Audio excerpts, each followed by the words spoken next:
Hey hello everyone, this is Ekta Rastogi and welcome back to अपनी अध्ययनशाला 1000 PYQ series में से हम लोग आज कंप्लीट कर लेंगे पूरे 250 क्वेश्चंस। 25 क्वेश्चंस बचे हैं 250 कंप्लीट होने में, तो 25 क्वेश्चंस आज हम कंप्लीट कर लेंगे और 2 पेपर्स हमारे कंप्लीट हो जाएंगे PYQ वाले, यानी यूपी TGT 2021 का पेपर और यूपी PGT 2021 का पेपर। तो without wasting further time let's start the video. From the following details, calculate the taxable income of A, assuming that he is not ordinary resident. निम्नलिखित विवरणों में से यह मानते हुए कि आ की कर योग्य आय की गणना कीजिए कि वह एक असाधारण निवासी है, यानी कि NOR है। NOR कैसे बन जाते हैं जरा समझो। NOR बन जाते हैं जब आप बेसिक कंडीशंस जो होती हैं आपकी, बेसिक कंडीशन में से पहली वाली और दूसरी वाली तो पूरी कर देते हो आप, इन दोनों में से एक तो पूरी कर दोगे, बट जो एडिशनल वाली जो होती है उसमें से एक और जो दोनों को पूरा करना पड़ता है, इनमें से आप नहीं कर पाते हो तो आप क्या बन जाते हो, नॉन ऑर्डिनरी रेजिडेंट बन जाते हो, NOR बन जाते हो आप। ठीक है। और कोई इंडिविजुअल अगर आपका बेसिक ही पूरी नहीं कर पाता वो NR बन जाता है, और जो पूरी कर पाता है वो ऑर्डिनरी रेजिडेंट बन जाता है। अब समझिए इसके लिए कि कौन कौन सी टैक्सेबल होती है इनके लिए इनकम और कौन सी नहीं होती है। देखिए, भारत में अगर कोई भी अर्निंग है आपकी, अर्न हुई है इनकम और रिसीव्ड भी हुई है, तो वो आपके लिए टैक्सेबल है, तीनों के लिए, OR, NOR और NR के लिए। अगर कोई भी चीज आपकी, कोई भी इनकम आपकी अर्निंग यहाँ हो रही है और रिसीव्ड बाहर हो रही है, दोनों में से एक चीज भी अगर इंडिया के अंदर हो रही है तो आपकी टैक्सेबल होगी, इतना समझ लेना है। अर्निंग यहाँ हुई, रिसीव्ड बाहर हुई है तो भी टैक्सेबल है तीनों के लिए, रिसीव्ड यहाँ हुई है, अर्निंग बाहर हुई है तो भी टैक्सेबल है। अगर एक कंडीशन ऐसी होती है जब अर्निंग और आपकी रिसीव्ड जो हुई है इनकम वो बाहर हुई है, इंडिया के बाहर हुई है, बट जो बिजनेस है वो कंट्रोल कहाँ से होता है, इंडिया से होता है, तो वो टैक्सेबल होगी आपके लिए NOR के लिए और OR के लिए, आपके उसके लिए नहीं होती है, किसके, NR के लिए नहीं होती है। फिर बात करते हैं, एक आता है आपका जो अनटैक्स्ड इनकम होती है ना, पिछले सालों की अनटैक्स्ड इनकम है, उसको क्या किया जाता है, अगर इंडिया लेकर आया जाता है तो उस पर भी वो क्या हो जाती है आपकी, एग्जेम्प्ट हो जाती है NOR के लिए। इसी तरह से एग्रीकल्चर की इनकम है अगर, ठीक है, कोई एग्रीकल्चर लैंड है बाहर, मतलब इंडिया के बाहर अगर एग्रीकल्चर लैंड है NOR के पास, तो उसकी जो इनकम है वो भी क्या हो जाएगी, उसके लिए एग्जेम्प्ट हो जाएगी। तो पढ़ लेते हैं आप क्वेश्चन को और लगा लेते हैं, देखिए भाई क्या होती है टैक्सेबल उसके लिए। देखिए, received ₹1000 in India which accrued in India.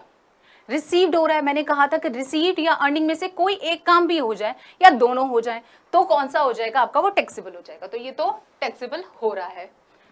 Second point है 6000 was untaxed foreign income of some earlier years which was brought to India during previous year। Previous year में आप जो अनटैक्स्ड इनकम थी वो इंडिया लेकर आई गई है तो वो आपके लिए एग्जम्प्ट हो जाती है, क्या हो जाएगी, एग्जम्प्ट हो जाएगी।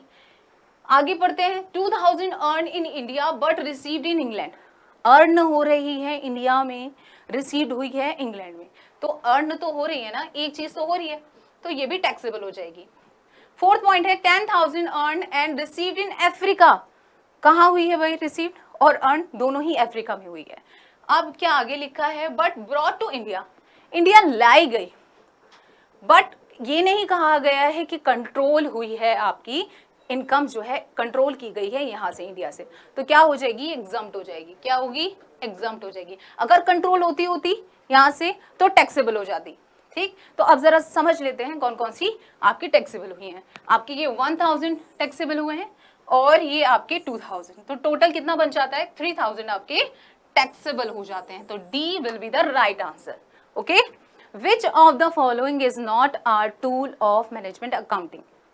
मैनेजमेंट अकाउंटिंग यानी प्रबंध के लेखांकन का एक उपकरण नहीं है। देखिए, मैनेजमेंट अकाउंटिंग के बहुत सारे उपकरण होते हैं, जैसे कि आपके फाइनेंशियल प्लानिंग हो गया, मैनेजरियल कॉस्टिंग हो गया, स्टैंडर्ड कॉस्टिंग हो गया, रेशियो एनालिसिस हो गए, इन्फ्लेशन अकाउंटिंग हो गया, MIS हो गया, तो इस तरह के बहुत सारे टूल होते हैं जो मैनेजमेंट अकाउंटिंग में यूज किए जाते हैं। तो देख लेते हैं एक बारी कि कौन कौन से हैं, कौन से नहीं है। देखिए, फाइनेंशियल अकाउंटिंग क्या होता है, अपने आप में एक ब्रांच है अकाउंटिंग की, तो ये तो आंसर नहीं है। ठीक है। इन्फ्लेशन अकाउंटिंग बिल्कुल होता है एक टूल, स्टैंडर्ड कॉस्टिंग होती है, एनालिसिस ऑफ फाइनेंशियल स्टेटमेंट बिल्कुल ये भी किया जाता है, किसमें, मैनेजमेंट अकाउंटिंग में। तो राइट आंसर यहाँ हो जाएगा आपसे, क्योंकि पूछा गया है नॉट अ टूल, तो financial accounting is the right answer, यानी वित्तीय लेखांकन सही आंसर होगा। इन contract account the work in progress consist of, ठेका खाते में चालू कार्य के अंतर्गत सम्मिलित किया जाता है। देखिए जो कॉन्ट्रैक्ट होता है ना, वर्क इन प्रोग्रेस कैसे बनता है, वो कॉन्ट्रैक्ट अगर ईयर एंडिंग हो गई है और कंप्लीट नहीं हुआ है तो आर्किटेक्ट या आपका इंजीनियर क्या करेगा, उसको वर्क इन प्रोग्रेस की तरह दिखाएगा।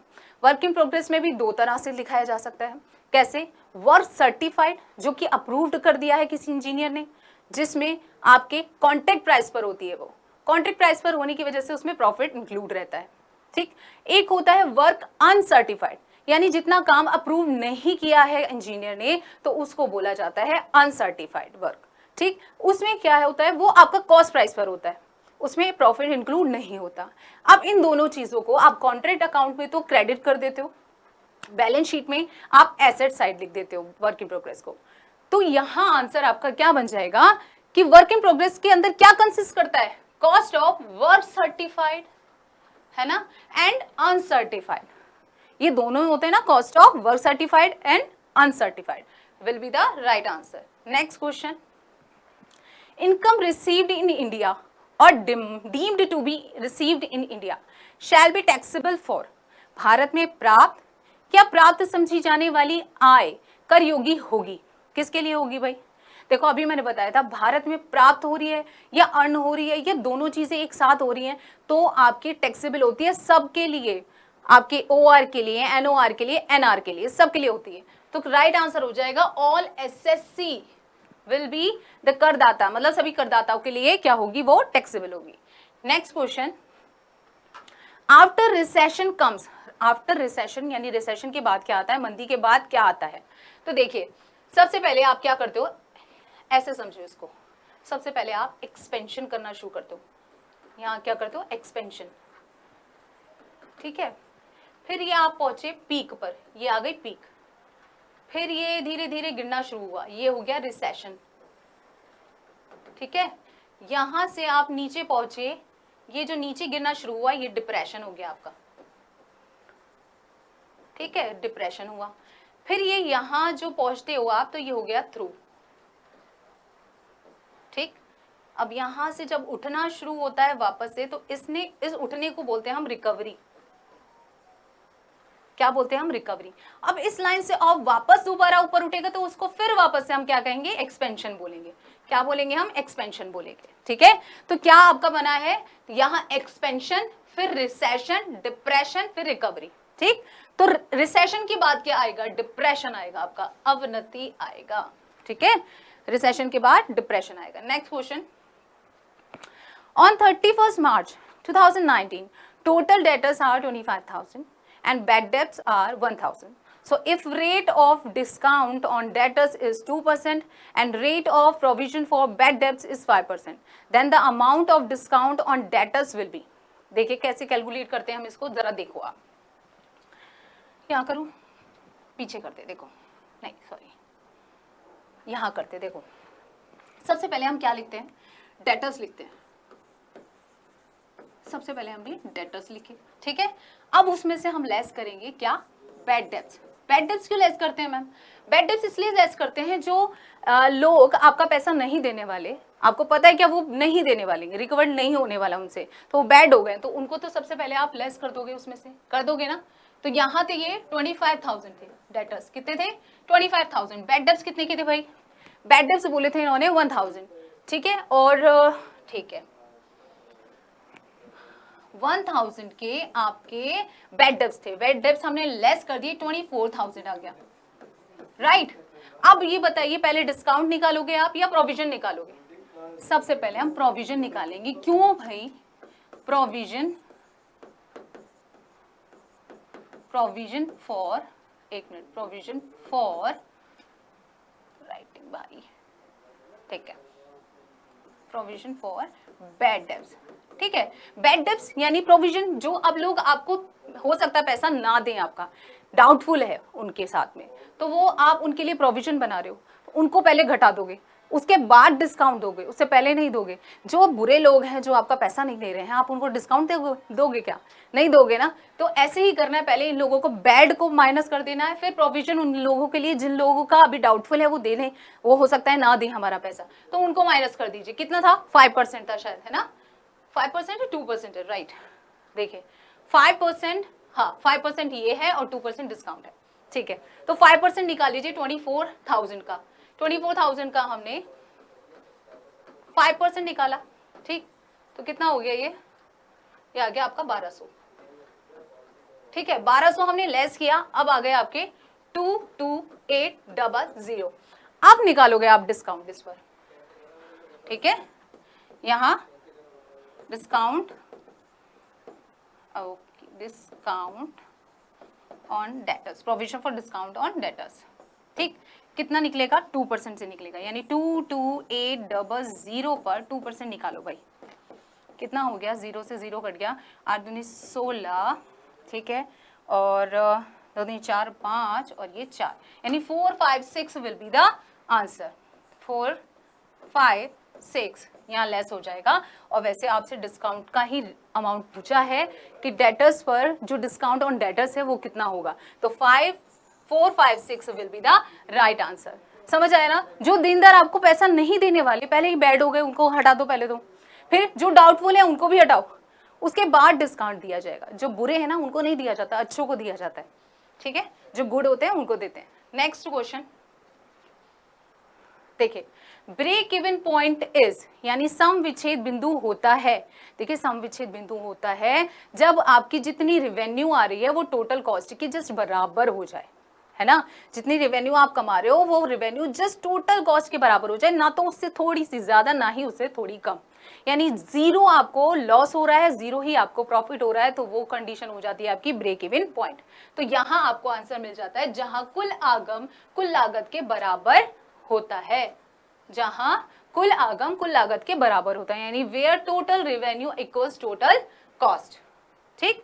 Next question, secular trend can not be measured by, दीर्घकालीन प्रवृत्ति का मापन जिस रीति द्वारा नहीं किया जा सकता वह है। देखिए सेक्युलर ट्रेंड जिससे हो सकता है, मेजर किया जा सकता है, वो कौन सी होती है? देखिए लीस्ट स्क्वायर जैसे कि मेथड होता है आपका, ठीक है। आपका होता है मूविंग एवरेज होता है, आपका सेमी एवरेज मेथड होता है, फ्री हैंड कर्व्ड होता है, और एक होता है आपका ग्राफिक मेथड। तो ये सारे मेथड जो होते हैं वो सेक्युलर ट्रेंड को मेजर करने के लिए होते हैं। कौन सा नहीं है? वेटेड एवरेज मेथड नहीं होता है। मूविंग भी है, चल माध्य रीति, अर्ध माध्य रीति भी है भाई, और ये स्वतंत्र हस्तवक्र रीति भी होता है, बट वेटेड एवरेज मेथड नहीं होता सेक्युलर ट्रेंड को मेजर करने का। Next question, security premium is a, प्रतिभूति प्रीमियम है, क्या है भाई? देखो जब कंपनी अपने शेयर्स को फेस वैल्यू से हायर रेट पर इशू करती है तो वो होती है आपकी सिक्योरिटी प्रीमियम।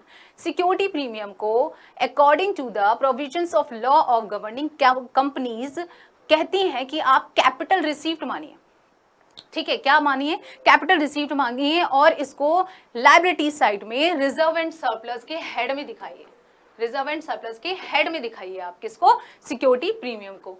अब ये सिक्योरिटी प्रीमियम को आप, एक क्वेश्चन आपका बनता है कि इसको कहाँ कहाँ आप यूज कर सकते हो, तो ये भी मैंने आपको समझाया है लास्ट वीडियोस में, तो आप उनको जाकर देखें, समझ जाएंगे सारे कॉन्सेप्ट कि कहाँ कहाँ हम इसको यूज कर सकते हैं। ये बहुत इंपॉर्टेंट क्वेश्चन बन जाते हैं जो घूम फिर कर आपसे बार बार पूछे जाते हैं। तो यहां आंसर क्या बन जाएगा आपका? कैपिटल रिसीव, यानी पूंजीगत प्राप्ति, जिसको सिक्योरिटी प्रीमियम को कैपिटल रिसीव माना जाता है। नेक्स्ट क्वेश्चन पे चलते हैं। The arithmetic mean of a frequency distribution is 5. If each frequency is multiplied by 5 the arithmetic mean will be. एक आवर्ती वितरण का समांतर माध्य 5 है, यदि प्रत्येक आवर्ती को 5 गुना कर दिया जाए तो समांतर माध्य क्या होगा? चलिए समझते हैं इसको। देखो आपको एक चीज बताऊं कि जो मीन होता है ना वो क्या होता है? सेंट्रल टेंडेंसी है। मीन और मीडियन दोनों ही आपके ओरिजिन और स्केल दोनों पर डिपेंडेंट करते हैं। अब ये क्या होता है ओरिजिन और स्केल में? ओरिजिन क्या होता है? देखो ओरिजिन और स्केल, ओरिजिन होता है प्लस माइनस, ठीक, और स्केल होता है आपका मल्टीप्लाई और डिवाइड, ठीक। इन सब चीजों से, इन चारों से आपका जो मीन है और मीडियन है, ये क्या होते हैं आपके, डिपेंड करते हैं, यानी इफेक्ट करते हैं। और जितना आप सीरीज में डिफरेंस करते हो इससे, उतना ही आपके मीन में भी डिफरेंस आता है। जरा एक बार करके देखते हैं। देखो, मान लिया मैंने x ले ली, 1 2 3 4 एंड 5, ठीक। अब इसका मैं मीन निकालूंगी तो क्या निकल के आता है, मीन मेरा आता है 3, क्योंकि इसका टोटल बैठता है 15 और 15 डिवाइडेड बाय 5, तो मेरा मीन बन जाता है 3, राइट। अब अगर मैं इस सीरीज में +2 कर दूं, ठीक है, अब मैं +2 कर रही हूं, तो क्या बनेगा, ये 3 बन जाएगा। +2 किया 4 बन गया, ठीक है, +2 किया ये 5 बन गया, +2 किया ये 6 हो गया, +2 किया ये कितना हो गया, 7 हो गया। अब इसका टोटल करें तो कितना हो जाएगा, देखिए 7 7 5 12, 12 और 6 हो गए 18, 18 और 7 कितने हुए, हो गए आपके हो गए 25, 25, ठीक। अब ये 25 है और आपके नंबर ऑफ आइटम कितने हैं, कितने हैं, 5 है, ठीक। अब इसको डिवाइड करके देखो जरा 5 से, 5 पंचे 25, तो ये आ गया 5। जितना कि आपने पूरी सीरीज में बढ़ाया है, +2 किया है, उतना ही मीन में भी बढ़ गया ना आपके। पहले 3 आ रहा था, अब 5 हो गया ना। तो 3 था पहले, अब ये 5 हो गया है। जितना, इसका मतलब ये है कि वो डिपेंड करता है ओरिजिन और स्केस पर। ऐसे ही अगर पूरी सीरीज को आप मल्टीप्लाई कर दोगे 2 से, तो उतना ही बढ़ जाएगा आपका मीन भी, ठीक है। ये डिफरेंस आता है इसमें। बट आपके क्वेश्चन में जो पूछा जा रहा है ना, वो कंफ्यूज करने के लिए आपसे कुछ और पूछा जा रहा है, जरा समझिए। देखें, वो कह रहे हैं फ्रीक्वेंसी डिस्ट्रीब्यूशन है अर्थमेटिक मीन की, तो यानी कि इसका मतलब ये है कि अर्थमेटिक मीन में जो फ्रीक्वेंसी डिस्ट्रीब्यूशन है, उसकी फ्रीक्वेंसी को बढ़ा रहे हैं, मल्टीप्लाई कर रहे हैं 5 से। ऐसा तो हमने नहीं किया ना, अभी हमने तो एक्स सीरीज में किया था।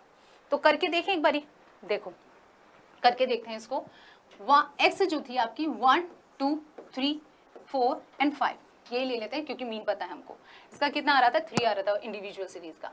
अब मैं फ्रीक्वेंसी ले लूँ, इसकी फ्रीक्वेंसी ले लेती हूँ 2 5 3 1 एंड 4, ठीक है। अब इसका टोटल करते हैं, देखो फ्रीक्वेंसी का टोटल करो, कितना हो गया, 7 7 3 10 10 11 और ये 15, ये तो 15 हो गया, ठीक। अब fx होता है आपका डिस्क्रीट सीरीज में, fx अपॉन n करते हो आप, तब आपका मीन निकल के आता है। तो कर लेते हैं जरा, 2 एकम 2, 5 दूनी 10, 3 दिया 9, 4 एकम 4, 5 चौक 20, ठीक है। ये टोटल करें तो 45 बैठता है। अब जरा निकालो 45 डिवाइडेड बाय 15, 45 है ये, 45 डिवाइडेड बाय 45 45 डिवाइडेड बाय 15, तो कितना हो जाएगा, ये 3 आ जाएगा। क्या मेरे मीन पर फर्क पड़ा, मीन पहले भी मेरा 3 आ रहा था और अब भी 3 आ रहा है। फ्रीक्वेंसी में मैंने डिफरेंस किया है, फ्रीक्वेंसी को मल्टीप्लाई किया मैंने 5 से या 2 से, ठीक है, और उससे कोई फर्क नहीं पड़ा हमारी किस पे, मीन पर। तो वही क्वेश्चन में आपसे कंफ्यूज करने के लिए दिया हुआ है कि आप सोचोगे हाँ डिपेंड करता है तो चेंजेस आते हैं, उसी हिसाब से आप आंसर लगा देते यहाँ पर 25, यानी कि 5 × 5 करते और 25 आंसर लगाते, बल्कि इसका आंसर क्या हो जाएगा, 5 हो जाएगा, है ना।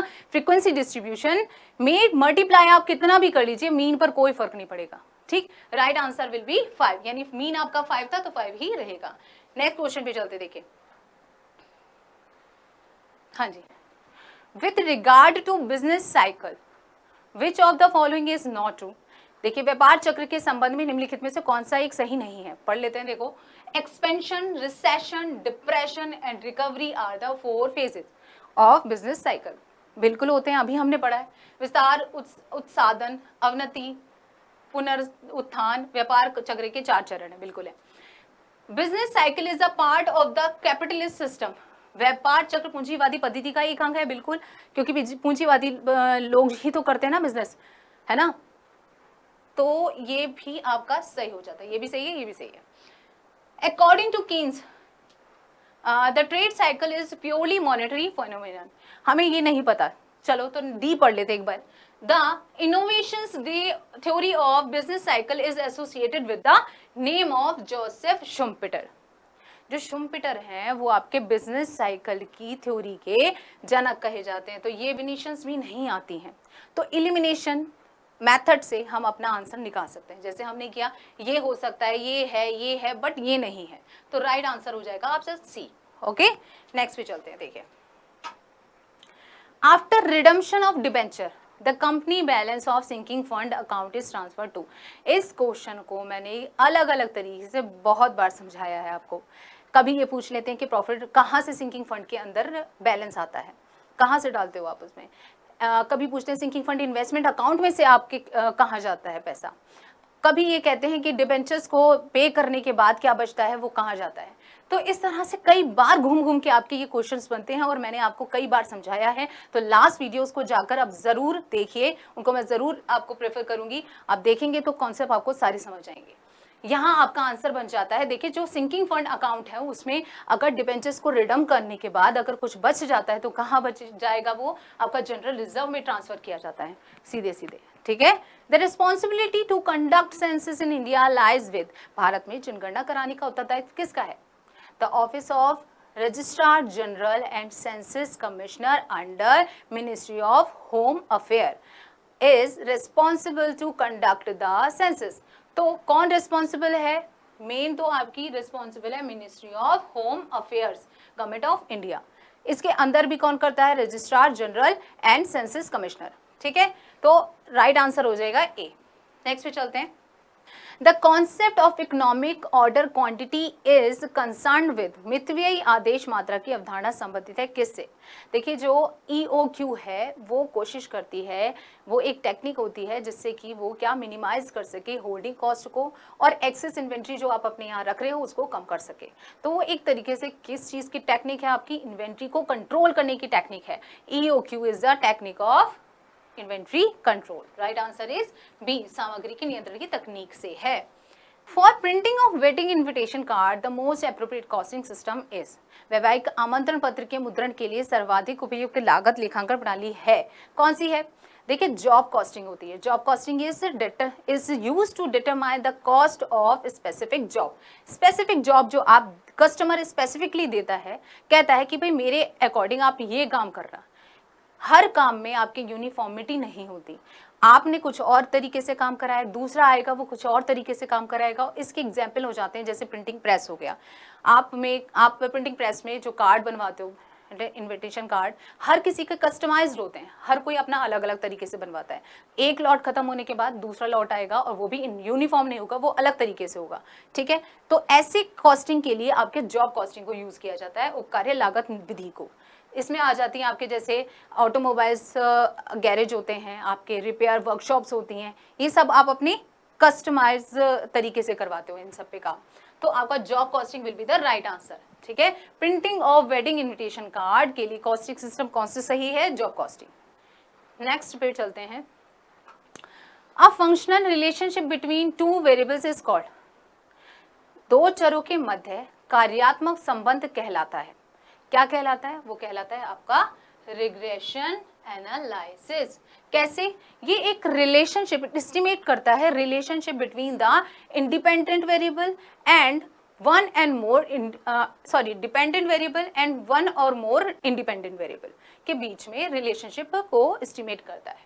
ठीक है, तो right answer will be, relationship कौन बता रहा है? बिटवीन द टू वेरिएबल्स, जो कि एक डिपेंडेंट है एक इंडिपेंडेंट है, वो आपका हो जाता है रिग्रेशन एनालिसिस।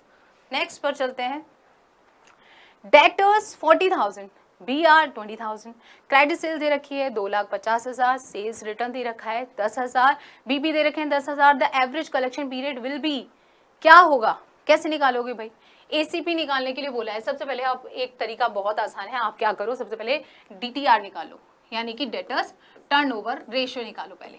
इसका फॉर्मूला क्या होता है? याद होगा आई होप आप सबको, net credit sales divided by average receivables. ठीक है, तो नेट क्रेडिट सेल्स निकालो जरा, कैसे निकलेगा? क्रेडिट सेल्स आपको गिवन है 2,50,000 का, सेल्स रिटर्न भी दे रखा है 10,000 का।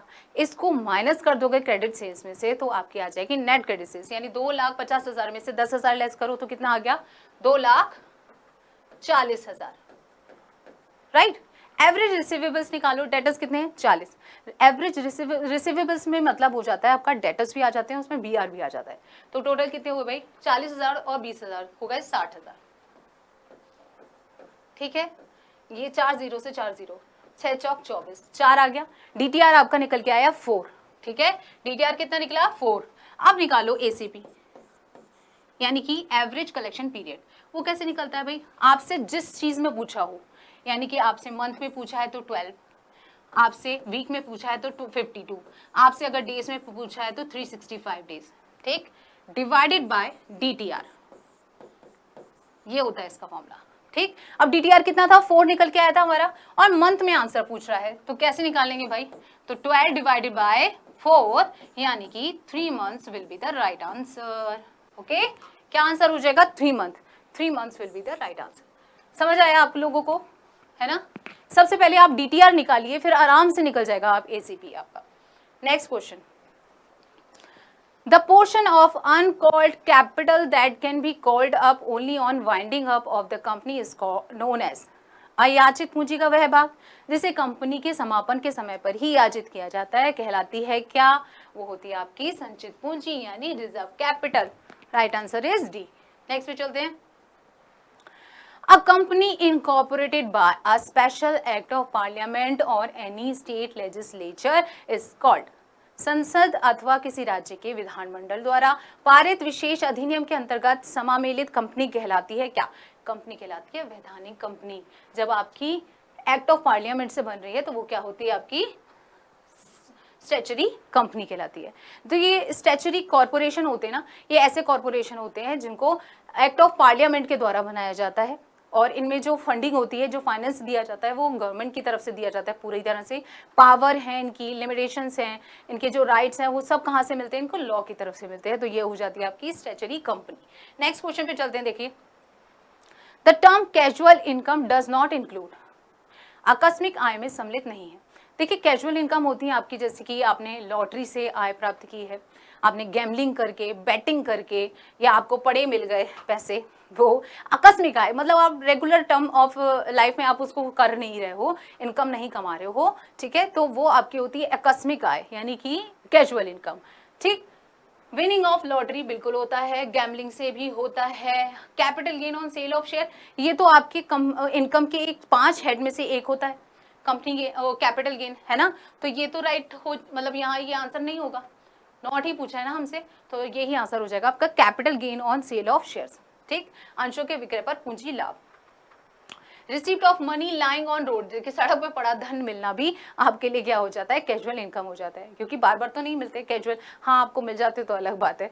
ठीक है, नेक्स्ट पे चलते, देखिए, if current ratio is 2.5 and working capital is 90,000 then the value of current assets would be, देखो इस क्वेश्चन को सॉल्व करने का एक बहुत आसान सा फॉर्मूला बताती हूँ आपको, हमेशा याद रखना, और 100% गारंटी है मेरी आपका कभी गलत नहीं होगा। ठीक है, देखिए इसको करने का, अगर आपसे करंट एसेट्स पूछी जाए तो फॉर्मूला लगाएंगे हम, working capital divided by current ratio minus 1 into current ratio. ठीक है, ये फॉर्मूला निकालेंगे हम इससे करंट एसेट्स। ठीक, और करंट लायबिलिटी अगर हमसे निकालने बोल दें, क्या निकालने बोलते हैं, इसको यहाँ लिखते हैं, देखो इसको यहाँ नहीं, हम इसको यहाँ लिखते हैं। देखो करंट लायबिलिटी अगर निकालने बोल दे तो वर्किंग कैपिटल, ठीक है, डिवाइडेड बाय क्या कर दो, CR यानी करंट रेशियो माइनस 1, तो करंट लायबिलिटी आपकी निकल आएगी। सिर्फ सिंपल ये फॉर्मूला रखो और आंसर आपका बन जाएगा। क्यों होता है ये, क्यों फॉर्मूला बना है, इसको भी मैं समझाती हूँ। देखो अभी आपको समझ में आ जाएगा अच्छे से। पहले देखते हैं, देखिए आपको वर्किंग कैपिटल दे रखी है 90,000 की, आपको करंट रेशियो दे रखा है 2.5 का, फॉर्मूला में रख के हम निकाल सकते हैं आराम से।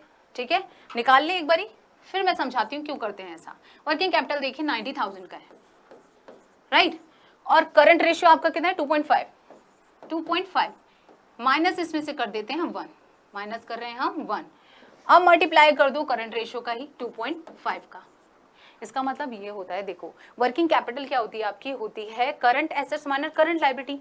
तो करंट एसेट्स और करंट लायबिलिटी का जो करंट रेशियो का फॉर्मूला होता है, current assets upon current liability होता है, यानी कि जो रेशियो दे रखी है उसको मैं अगर ऐसे लिखूं, यहाँ लिखते हैं देखो 2.5 अपॉन 1 है ना, रेशियो को अगर मैं ऐसे लिख दूं तो भी वही है ना, तो ये करंट एसेट्स हो गई और ये करंट लायबिलिटी हो गई है ना, ये रेशियो इसका समझ आया आपको, तो वही हम कर रहे हैं यहाँ देखो आप, अब देखो आप इसको हम क्या कर रहे हैं, वही चीज कर रहे हैं हमने किया है यहाँ पर। देखो हमने जब हम अगर current assets minus current liability करते हैं, यानी 2.5 में से 1 को माइनस कर देंगे तो हमारी वैल्यू आ जाएगी वर्किंग कैपिटल की, यानी दोनों का अंतर ही तो होती है, तो उसका रेशियो निकल आएगा 1.5 क्या रेशियो हो जाएगा आपका वर्किंग कैपिटल का हो जाएगा, तो वर्किंग कैपिटल का रेशियो निकाला 90,000 है ये, ठीक है, डिवाइडेड बाय 1.5 इंटू 2.5। अब मुझे निकालना था करंट एसेट्स का, इसलिए अगर 1.5 की वैल्यू इतनी है तो 2.5 की वैल्यू कितनी होगी ऐसे निकाल लेंगे,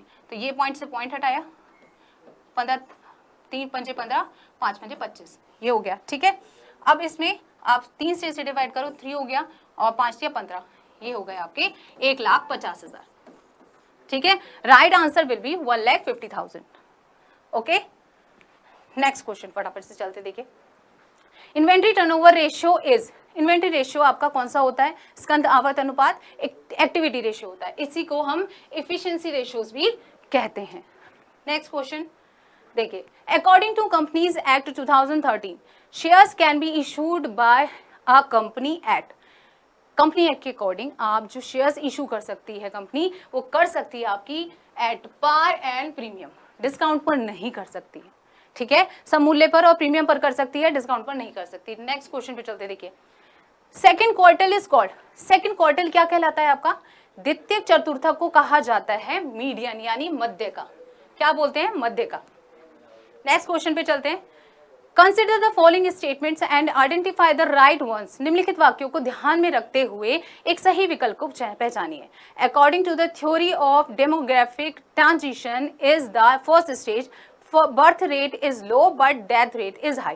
देखिए फर्स्ट स्टेज में इन्होंने ये जो कहा है, इसमें फर्स्ट स्टेज में आपकी बर्थ रेट तो हाई रहती है बट जो डेथ रेट होती है वो डिक्लाइनिंग होती है, तो ये वाला पॉइंट तो आपका पहले ही गलत हो गया।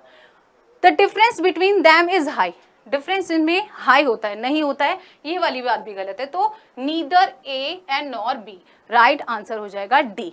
Okay okay, that's all for today, ठीक है। आप लोगों को अगर सेशन पसंद आया तो लाइक कीजिए, शेयर कीजिए और सब्सक्राइब कीजिए चैनल को, and thank you so much for watching our videos, thank you so much.